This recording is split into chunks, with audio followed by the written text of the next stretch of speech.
ರಾಜ್ಯದಲ್ಲಿ ಮುಂಗಾರು ಕಣ್ಣ ಮುಚ್ಚಾಲೆ ಆಡ್ತಾ ಇದೆ. ಕೆಲವೆಡೆ ಮಳೆ ಅಬ್ಬರಿಸಿದ್ರೆ ಬಹುತೇಕ ಕಡೆ ಮಳೆಯ ಸುಳಿವೇ ಇಲ್ಲ. ಬಳ್ಳಾರಿ, ಬೆಂಗಳೂರು ಗ್ರಾಮಾಂತರ ಜಿಲ್ಲೆಯಲ್ಲಿ ಮಳೆ ಅಬ್ಬರಿಸಿದೆ.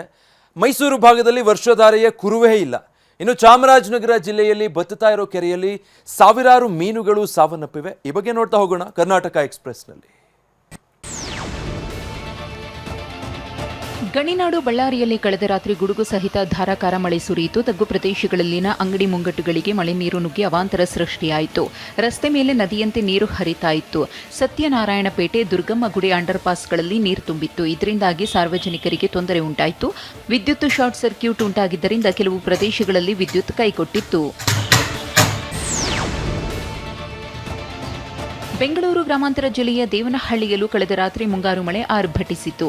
ಭಾರೀ ವರ್ಷಧಾರೆಯಿಂದಾಗಿ ಹಕ್ಕುಪೇಟೆ ಅಂಡರ್ಪಾಸ್ನಲ್ಲಿ ಅಪಾರ ಪ್ರಮಾಣದ ನೀರು ನಿಂತಿತ್ತು. ಇದರಿಂದ ವಾಹನ ಸವಾರರು, ಜನರು ಹರಸಾಹಸ ಪಟ್ಟು ಸಂಚರಿಸುತ್ತಿದ್ದ ದೃಶ್ಯ ಕಂಡುಬಂತು. ಅವೈಜ್ಞಾನಿಕ ಅಂಡರ್ಪಾಸ್ ನಿರ್ಮಿಸಿರುವುದರಿಂದಲೇ ನೀರು ನಿಂತುಕೊಳ್ಳುತ್ತಿದೆ. ಕೂಡಲೇ ಅಂಡರ್ಪಾಸ್ ಸರಿಪಡಿಸುವಂತೆ ಸಾರ್ವಜನಿಕರು ಆಗ್ರಹಿಸಿದ್ದಾರೆ.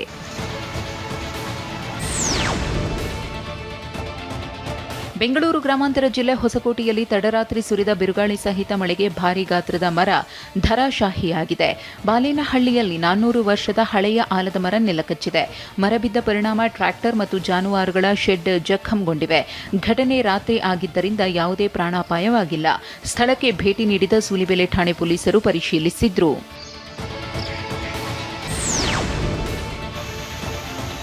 ವಿಳಂಬವಾಗಿ ಆಗಮಿಸಿರುವ ಮುಂಗಾರು ಮಳೆ ಚುರುಕುಗೊಳ್ಳುವ ಲಕ್ಷಣಗಳು ಗೋಚರಿಸುತ್ತಿವೆ. ಬೆಂಗಳೂರು ಸೇರಿದಂತೆ ರಾಜ್ಯಾದ್ಯಂತ ಮುಂದಿನ 5 ದಿನಗಳ ಕಾಲ ಮಳೆಯಾಗುವ ಸಾಧ್ಯತೆ ಇದೆ ಎಂದು ವೆದರ್ ಡಿಪಾರ್ಟ್ಮೆಂಟ್ ಮುನ್ಸೂಚನೆ ನೀಡಿದೆ. ಈಗಾಗಲೇ ರಾಜ್ಯದ ಕೆಲವೆಡೆ ಮಳೆ ಅಬ್ಬರಿಸುತ್ತಿದ್ದು, ದಕ್ಷಿಣ ಒಳನಾಡಿನಲ್ಲಿ ಸಾಧಾರಣ ಮಳೆಯಾಗಲಿದೆ. ಉತ್ತರ ಒಳನಾಡು ಪ್ರದೇಶಗಳಲ್ಲಿ ಯೆಲ್ಲೋ ಅಲರ್ಟ್ ಘೋಷಿಸಲಾಗಿದೆ.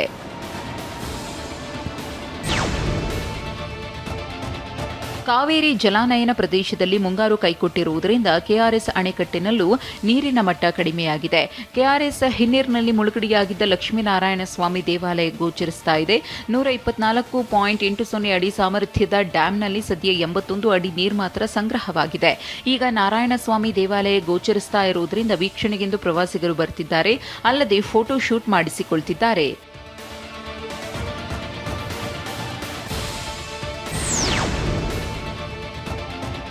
ಗಡಿ ಜಿಲ್ಲೆ ಬೀದರ್ನಲ್ಲಿ ಮಳೆಯ ಕೊರತೆ ಉಂಟಾಗಿದೆ. ಮುಂಗಾರು ಶುರುವಾದರೂ ಈವರೆಗೂ ಮಳೆ ಸುರಿದಿಲ್ಲ.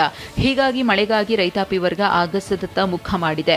ಕಳೆದ ವರ್ಷ ಜೂನ್ ತಿಂಗಳಲ್ಲಿ ಬಿತ್ತನೆ ಬೀಜ ಮೊಳಕೆ ಒಡೆದಿದ್ದವು. ಆದರೆ ಈ ವರ್ಷ ಜೂನ್ 2ನೇ ವಾರ ಕಳೆದರೂ ಮಳೆ ಬಂದಿಲ್ಲ.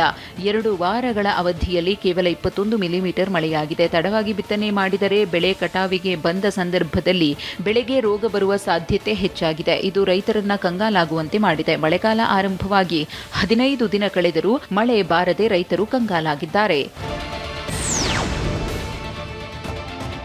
ರೈತರ ತೀವ್ರ ವಿರೋಧದ ನಡುವೆ ಬಿಡದಿ ಟೌನ್ಶಿಪ್ಗಾಗಿ ಭೂ ಸ್ವಾಧೀನಕ್ಕೆ ಸರ್ಕಾರ ಮೊದಲ ಹಂತದ ಅಧಿಸೂಚನೆಯನ್ನು ಹೊರಡಿಸಿದೆ. ಉದ್ದೇಶಿತ 9 ಕಂದಾಯ ಗ್ರಾಮಗಳ ಪೈಕಿ ಮೊದಲ ಹಂತದಲ್ಲಿ 3 ಗ್ರಾಮಗಳ 516 ಎಕರೆ ಭೂ ಸ್ವಾಧೀನಕ್ಕೆ ನೋಟಿಫಿಕೇಷನ್ ಹೊರಡಿಸಿದೆ. ರಾಮನಗರ ತಾಲೂಕಿನ ಕೆಂಪಯ್ಯನಪಾಳ್ಯ ಗ್ರಾಮದ 384.2 ಎಕರೆ, ಮಂಡಲಹಳ್ಳಿ ಗ್ರಾಮದಲ್ಲಿ 71.13 ಎಕರೆ, ಒಡೆಯರಹಳ್ಳಿ ಗ್ರಾಮದಲ್ಲಿ 63.10 ಎಕರೆ ಭೂ ಸ್ವಾಧೀನಕ್ಕೆ ಸರ್ಕಾರ ಅಧಿಸೂಚನೆ ಹೊರಡಿಸಿದೆ. ಸುಮಾರು 18,133 ಕೋಟಿ ರೂಪಾಯಿ ವೆಚ್ಚದಲ್ಲಿ ಟೌನ್ಶಿಪ್ ಯೋಜನೆ ಕೈಗೆತ್ತಿಕೊಳ್ಳಲಾಗುತ್ತಿದೆ. ಯೋಜನೆಗೆ 7,481 ಎಕರೆ ಪ್ರದೇಶ ಬೇಕಾಗಿದೆ.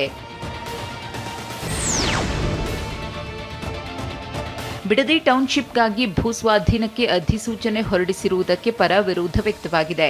ಒಡೇರಹಳ್ಳಿ ಗ್ರಾಮದ ರೈತರು ಭೂ ಸ್ವಾಧೀನವನ್ನು ವಿರೋಧಿಸಿದ್ದಾರೆ. ಒಡೇರಹಳ್ಳಿಯಲ್ಲಿ 63 ಎಕರೆ ಭೂ ಸ್ವಾಧೀನಕ್ಕೆ ಅನ್ನದಾತರು ವಿರೋಧ ವ್ಯಕ್ತಪಡಿಸಿದ್ದು, ಸರ್ಕಾರದ ಕ್ರಮಕ್ಕೆ ಆಕ್ಷೇಪ ವ್ಯಕ್ತಪಡಿಸಿದ್ದಾರೆ. ಆದರೆ ಇದೇ ಗ್ರಾಮದ ಮತ್ತೆ ಕೆಲ ರೈತರು ಸ್ವಾಗತಿಸಿದ್ದಾರೆ. ಯೋಜನೆ ಬಂದರೆ ಸಾಕಷ್ಟು ಅನುಕೂಲ ಆಗಲಿದೆ. ವ್ಯವಸಾಯದಿಂದ 10,000 ಸಹ ಉಳಿಸಲು ಆಗುತ್ತಿಲ್ಲ ಎನ್ನುತ್ತಿದ್ದಾರೆ.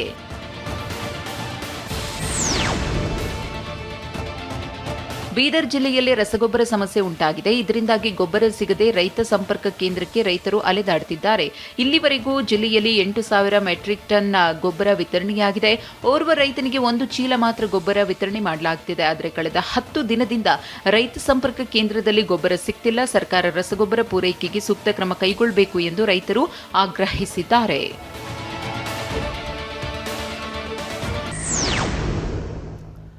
ಇನ್ನು ಶಿವಮೊಗ್ಗದಲ್ಲಿ ರೌಡಿ ಶೀಟರ್ ಹತ್ಯೆ ಮಾಡಿದ್ದ 5 ಆರೋಪಿಗಳ ಬಂಧನ ಆಗಿದೆ. ಅತ್ತ ಬೆಳಗಾವಿಯಲ್ಲಿ ಮಾಜಿ ಸೈನಿಕನ ಕೊಲೆ ಪ್ರಕರಣಕ್ಕೆ ಟ್ವಿಸ್ಟ್ ಸಿಕ್ಕಿದ್ದು ಆತನ ಪತ್ನಿಯ ಪ್ರಿಯಕರ ಸ್ಫೋಟಕ ಹೇಳಿಕೆ ನೀಡಿದ್ದಾನೆ. ಬೆಳಗಾವಿಯಲ್ಲಿ 2 ಕೋಟಿ ವಿಮೆ ಹಣಕ್ಕಾಗಿ ಮಾಜಿ ಸೈನಿಕನ ಕೊಲೆ ಆರೋಪ ಪ್ರಕರಣಕ್ಕೆ ಮೇಜರ್ ಟ್ವಿಸ್ಟ್ ಸಿಕ್ಕಿದೆ. ಮಾಜಿ ಸೈನಿಕನ ಪತ್ನಿಯ ಪ್ರಿಯಕರ ಪುಂಡಲಿಕ ಡೋಂಬರ್ ಸ್ಫೋಟಕ ಹೇಳಿಕೆ ಬಿಡುಗಡೆ ಮಾಡಿದ್ದಾನೆ. ಗೋಡಗೇರಿಯಲ್ಲಿ ಪುಟ್ಟದೊಂದು ಎಗ್ ರೈಸ್ ಅಂಗಡಿ ಮಾಡಿಕೊಂಡಿದ್ದೆ. ಸೇನೆಯಿಂದ ನಿವೃತ್ತಿಯಾದ ಬಳಿಕ ಸಂದೀಪ್ ಟೀ ಅಂಗಡಿ ಓಪನ್ ಮಾಡಿದ್ದ. ಆಗ ಸಂದೀಪ್ ಪತ್ನಿ ಪರಿಚಯ ಆಯಿತು. ನಂತರ ಸಂಬಂಧ ಬೆಳೀತು. ಪತಿ ಸಂದೀಪ್ ಹತ್ಯೆಗೆ ಪ್ಲಾನ್ ಮಾಡಿದ್ದ ಸುಮಾ ಹೇಳಿದಂತೆ ಹುಳುಗಳಿಗೆ ಹೊಡೆಯುವ ಔಷಧಿ ತಂದುಕೊಟ್ಟಿದ್ದೆ. ಮಾರನೇ ದಿನ ಸಂದೀಪ್ ಮೃತಪಟ್ಟಿದ್ದ. ಪತಿ ಮೇಲೆ ಇನ್ಶೂರೆನ್ಸ್ ಮಾಡಿಸಿದ್ದೀನಿ, ಹಣ ಬರುತ್ತೆ, ನಿನ್ನ 2 ಮಕ್ಕಳು ಸೇರಿ 4 ಮಕ್ಕಳ ಜೊತೆ ಬೆಳಗಾವಿಗೆ ಹೋಗಿ ಸೆಟ್ಲ್ ಆಗೋಣ ಅಂದಿದ್ಲು ಎಂದು ಪುಂಡಲಿಕ ಹೇಳಿದ್ದಾನೆ. ಮೈಸೂರಲ್ಲಿ ನಾನ್ ವೆಜ್ ಪಾರ್ಸಲ್ ಸರಿ ಇಲ್ಲ ಅಂತ ಗ್ರಾಹಕನೊಬ್ಬ ಹೋಟೆಲ್ನಲ್ಲಿ ಗಲಾಟೆ ಮಾಡಿದ್ದಾನೆ. ವಿಜಯನಗರದ ಚಾಮುಂಡೇಶ್ವರಿ ದೊನ್ನೆ ಬಿರಿಯಾನಿ ಹೋಟೆಲ್ನಲ್ಲಿ ವ್ಯಕ್ತಿ ಕಿರಿಕ್ ಮಾಡಿದ್ದಾನೆ. ಸಿಬ್ಬಂದಿಗೆ ಅವಾಚ್ಯ ಶಬ್ದಗಳಿಂದ ಬೈದು ಬೆದರಿಕೆ ಕೂಡ ಹಾಕಿದ್ದಾನೆ ಎಂಬ ಆರೋಪ ಮಾಡಲಾಗಿದೆ. ಸದ್ಯಕ್ಕೆ ಗಲಾಟೆ ಪೊಲೀಸ್ ಠಾಣೆ ಮೆಟ್ಟಿಲೇರಿದೆ. ಕಿರಿಕ್ ಮಾಡಿದ ಗ್ರಾಹಕನ ಮೇಲೆ ಕ್ರಮಕ್ಕೆ ಒತ್ತಾಯಿಸಿ ಬಿರಿಯಾನಿ ಹೋಟೆಲ್ ಮಾಲೀಕ ಶ್ರೀನಿವಾಸ್ ವಿಜಯನಗರ ಪೊಲೀಸ್ ಠಾಣೆಯಲ್ಲಿ ದೂರು ದಾಖಲಿಸಿದ್ದಾರೆ.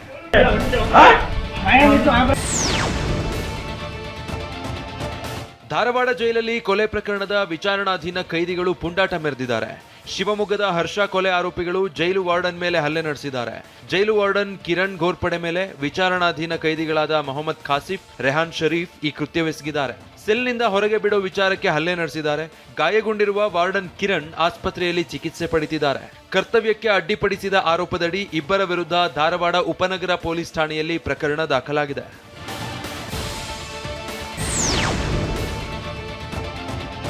ಧಾರವಾಡದಲ್ಲಿ ಲವ್ ಜಿಹಾದ್ಗೆ ಹೆದರಿ ದಲಿತ ಬಾಲಕಿ ಆತ್ಮಹತ್ಯೆ ಪ್ರಕರಣಕ್ಕೆ ಅಧಿಕಾರಿಯ ತಲೆದಂಡ ಆಗಿದೆ. ಕರ್ತವ್ಯ ಲೋಪದಡಿ ಧಾರವಾಡ ಗ್ರಾಮೀಣ ಪೊಲೀಸ್ ಠಾಣೆಯ ವೃತ್ತ ನಿರೀಕ್ಷಕ ಶಿವಕುಮಾರ್ ಲೋಹಾರ್ ಅವರನ್ನ ಅಮಾನತು ಮಾಡಲಾಗಿದೆ. ಬಾಲಕಿಯನ್ನ ಪ್ರೀತಿಸೋ ನಾಟಕ ಆಡಿ ಲವ್ ಜಿಹಾದ್ಗೆ ಯತ್ನದ ಆರೋಪ ಕೇಳಿ ಬಂದಿತ್ತು. ಈ ಸಂಬಂಧ ಇಬ್ಬರನ್ನ ಕೂಡ ಬಂಧಿಸಲಾಗಿತ್ತು.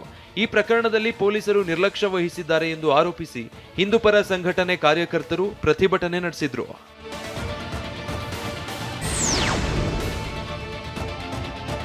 ರಾಯಚೂರಲ್ಲಿ ಗ್ರಾಮೀಣ ಭಾಗದ ಜನರ ನಿದ್ದೆಗೆಡಿಸಿದ್ದ ಬೈಕ್ ಕಳ್ಳರ ಬಂಧನ ಆಗಿದೆ. ಮನೆ ಜಮೀನು ಬಳಿ ನಿಲ್ಲಿಸಿದ್ದ ಸ್ಕೂಟರ್, ಬೈಕ್ಗಳನ್ನ ಕಳವು ಮಾಡುತ್ತಿದ್ದ 5 ಕುಖ್ಯಾತ ಕದೀಮರನ್ನ ದಸ್ತಗಿರಿ ಮಾಡಲಾಗಿದೆ. ರಫೀಕ್, ಚನ್ನಬಸವ ಹೂಗಾರ, ರಾಘವೇಂದ್ರ ಅಲಿಯಾಸ್ ಗಿಂಡಿರಾಘು, ಮೆಹಬೂಬ್ ಮಸ್ಕಿ, ಮಹಮ್ಮದ್ ಲಾಲ್ ಪರಾಪೂರು ಅನ್ನೋರನ್ನ ಬಂಧಿಸಲಾಗಿದೆ. ರಫೀಕ್ ಈ ತಂಡದ ಕಿಂಗ್ ಪಿನ್ ಆಗಿದ್ದಾನೆ. ಬಂಧಿತರಿಂದ ಸುಮಾರು 35.2 ಲಕ್ಷ ಮೌಲ್ಯದ 50 ಬೈಕ್, ಸ್ಕೂಟರ್ಗಳನ್ನ ಜಪ್ತಿ ಮಾಡಲಾಗಿದೆ.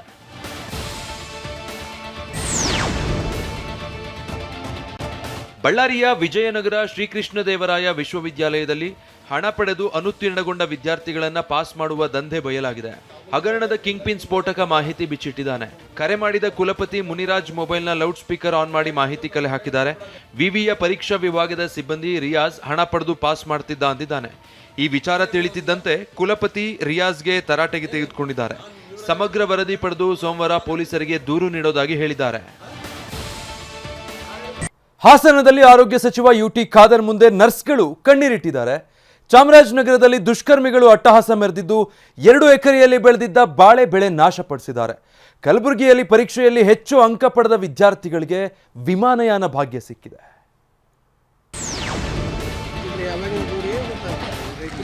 ಗದಗ ಜಿಲ್ಲೆಯಲ್ಲಿ ಯೂರಿಯಾ ಗೊಬ್ಬರ ಸಮಸ್ಯೆ ಬಗೆಹರಿಯುವ ಲಕ್ಷಣ ಕಾಣ್ತಿಲ್ಲ. ವಿತರಣೆ ಸ್ಥಗಿತಗೊಂಡಿದ್ರಿಂದ ಡಂಬಳ ನಾಕಾ ಬಳಿಯ ಶ್ರೀ ಎಂಟರ್ಪ್ರೈಸಸ್ ಮುಂದೆ ಅನ್ನದಾತರು ಆಕ್ರೋಶ ಹೊರಹಾಕಿದ್ದಾರೆ. ಆಪ್ನಲ್ಲಿ ತಾಂತ್ರಿಕ ದೋಷ ಕಂಡು ಬಂದ ಹಿನ್ನೆಲೆ ಇಂದು ಯೂರಿಯಾ ವಿತರಣೆ ಇಲ್ಲ ಎಂದು ನಾಮಫಲಕ ಹಾಕಲಾಗಿದೆ. ಇದರಿಂದ ಹತಾಶೆಗೊಂಡ ರೈತರು ಕೃಷಿ ಇಲಾಖೆ ಮತ್ತು ರಾಜ್ಯ ಸರ್ಕಾರದ ವಿರುದ್ಧ ಕೆಂಡ ಕಾರಿದ್ದಾರೆ.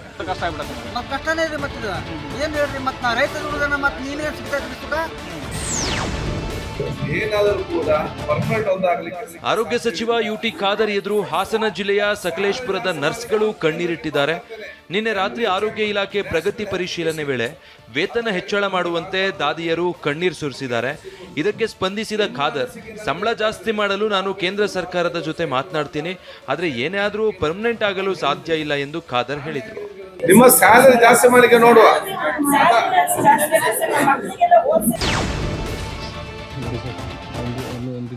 ಗಡಿ ಜಿಲ್ಲೆ ಚಾಮರಾಜನಗರದಲ್ಲಿ ಕಿಡಿಗೇಡಿಗಳು ಅಟ್ಟಹಾಸ ಮೆರೆದಿದ್ದಾರೆ. ಸಪ್ಪಯ್ಯನಪುರದಲ್ಲಿ ಬಾಳೆ ತೋಟ ಧ್ವಂಸಗೊಳಿಸಿದ್ದಾರೆ. ಸುರೇಶ್ ಎಂಬ ರೈತನ 2 ಎಕರೆ ಜಮೀನಲ್ಲಿ ಬೆಳೆಯಲಾಗಿದ್ದ ಬಾಳೆಯನ್ನ ಕತ್ತರಿಸಿ ಹಾಕಿ ವಿಕೃತಿ ಮೆರೆದಿದ್ದಾರೆ. ದ್ವೇಷದಿಂದ ದುಷ್ಕರ್ಮಿಗಳು ಈ ಕೃತ್ಯವೆಸಗಿದ್ದಾರೆ ಎಂದು ಹೇಳಲಾಗಿದೆ. ಸದ್ಯ 1 ಕೆಜಿ ಬಾಳೆಹಣ್ಣಿಗೆ 50 ರೂಪಾಯಿ ಇದೆ. ಉತ್ತಮ ಆದಾಯ ನಿರೀಕ್ಷೆ ಸಂದರ್ಭದಲ್ಲೇ ದುಷ್ಕರ್ಮಿಗಳು ಬಾಳೆ ನಾಶ ಮಾಡಿದ್ದಾರೆ.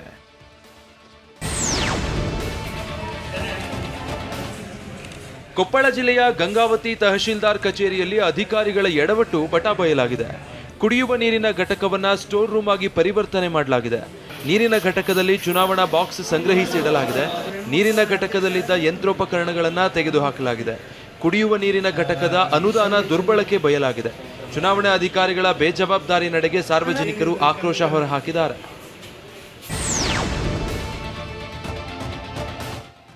ಯಾದಗಿರಿ ಜಿಲ್ಲೆಯಲ್ಲಿ ಮರಳು ದಂಧೆ ಎಗ್ಗಿಲ್ಲದೆ ಸಾಗಿದೆ. ವಡಗೇರ ತಾಲೂಕಿನ ಹಂಚಿನಾಳ್ ಬಳಿ ಕೃಷಿ ಭೂಮಿಯಲ್ಲಿ ಮರಳು ಕ್ವಾರಿ ತೆಗೆಯಲಾಗಿದೆ. ಸಾಕಷ್ಟು ಹಳ್ಳಿಗಳಲ್ಲಿ ಅಕ್ರಮ ಮರಳುಗಾರಿಕೆ ರಾಜಾರೋಷವಾಗಿ ನಡೀತಾ ಇದೆ. ಹಿಟಾಚಿ, ಜೆಸಿಬಿ ಬಳಸಿ ಭೂಮಿ ಒಡಲಿಗೆ ಕನ್ನ ಹಾಕಲಾಗ್ತಾ ಇದೆ. ನಂತರ ಟಿಪ್ಪರ್, ಟ್ರ್ಯಾಕ್ಟರ್ಗಳ ಮೂಲಕ ರವಾನೆ ಮಾಡಲಾಗ್ತಾ ಇದೆ. ರಸ್ತೆ ಕಾಮಗಾರಿಗೆ ಈ ಅಕ್ರಮ ಮರಳನ್ನ ಬಳಕೆ ಮಾಡಲಾಗ್ತಾ ಇದೆ. ಅಕ್ರಮ ಮರಳು ಗಣಿಗಾರಿಕೆ ಬಗ್ಗೆ ಗೊತ್ತಿದ್ರೂ ಅಧಿಕಾರಿಗಳು ಮಾತ್ರ ಕಣ್ಮುಚ್ಚಿ ಕುಳಿತಿದ್ದಾರೆ. ದಂಧೆಕೋರರ ಜೊತೆ ಕೈ ಜೋಡಿಸಿದ್ದಾರೆ ಎಂದು ಸಾರ್ವಜನಿಕರು ಶಂಕಿಸಿದ್ದಾರೆ. ಬಸವಾದಿ ಶಿವಶರಣರ ಹಿಂದೂ ಸಮಾವೇಶಕ್ಕೆ ಅನುಮತಿ ನಿರಾಕರಿಸಲಾಗಿದೆ. ಬೀದರ್ ಜಿಲ್ಲೆಯ ಬಸವ ಕಲ್ಯಾಣದಲ್ಲಿ ಜೂನ್ 28ರಂದು ನಡೆಯಬೇಕಿದ್ದ ಕಾರ್ಯಕ್ರಮಕ್ಕೆ ತಾಲೂಕು ಆಡಳಿತ ಬ್ರೇಕ್ ಹಾಕಿದೆ. ಸಮಾವೇಶಕ್ಕೆ ಅನುಮತಿ ನೀಡಿದರೆ ಗಲಭೆಯಾಗುವ ಸಂಭವ ಇದೆ ಎಂದು ಪೊಲೀಸ್ ಇಲಾಖೆ ವರದಿ ನೀಡಿದೆ. ಈ ಹಿನ್ನೆಲೆ ಕಾರ್ಯಕ್ರಮಕ್ಕೆ ಅನುಮತಿ ನೀಡಲು ನಿರಾಕರಿಸಿರುವ ತಹಶೀಲ್ದಾರ್ ಇಂಬರಹ ನೀಡಿದ್ದಾರೆ. ಕಲಬುರಗಿಯ ಶಾಲೆಯೊಂದರಲ್ಲಿ ಉತ್ತಮ ಅಂಕ ಗಳಿಸಿದ ವಿದ್ಯಾರ್ಥಿಗಳಿಗೆ ಉಚಿತ ವಿಮಾನ ಪ್ರಯಾಣ ಭಾಗ್ಯ ಸಿಕ್ಕಿದೆ. ಶ್ರೀ ಹಿಂಗುಲಾಂಬಿಕಾ ಅನುದಾನಿತ ಪ್ರೌಢಶಾಲೆಯಲ್ಲಿ ಹೆಚ್ಚು ಅಂಕ ಗಳಿಸಿದ ಪ್ರತಿಭಾನ್ವಿತ ವಿದ್ಯಾರ್ಥಿಗಳು ಕಲಬುರಗಿಯಿಂದ ಬೆಂಗಳೂರಿಗೆ ವಿಮಾನದಲ್ಲಿ ಪ್ರವಾಸ ಕೈಗೊಂಡಿದ್ದಾರೆ. 8, 9 ಮತ್ತು 10ನೇ ತರಗತಿಯ 11 ಮಂದಿಗೆ ವಿಮಾನದಲ್ಲಿ ಪ್ರವಾಸದ ಭಾಗ್ಯ ಸಿಕ್ಕಿದೆ. ಮತ್ತೊಂದು ವಿಶೇಷ ಅಂದ್ರೆ ಆಂಗ್ಲ ಭಾಷಾ ಶಿಕ್ಷಕಿ ಸಂತೋಷಿಮಾ 10 ವಿದ್ಯಾರ್ಥಿಗಳ ವಿಮಾನ ಟಿಕೆಟ್ ಹಣವನ್ನ ಭರಿಸಿದ್ದಾರೆ.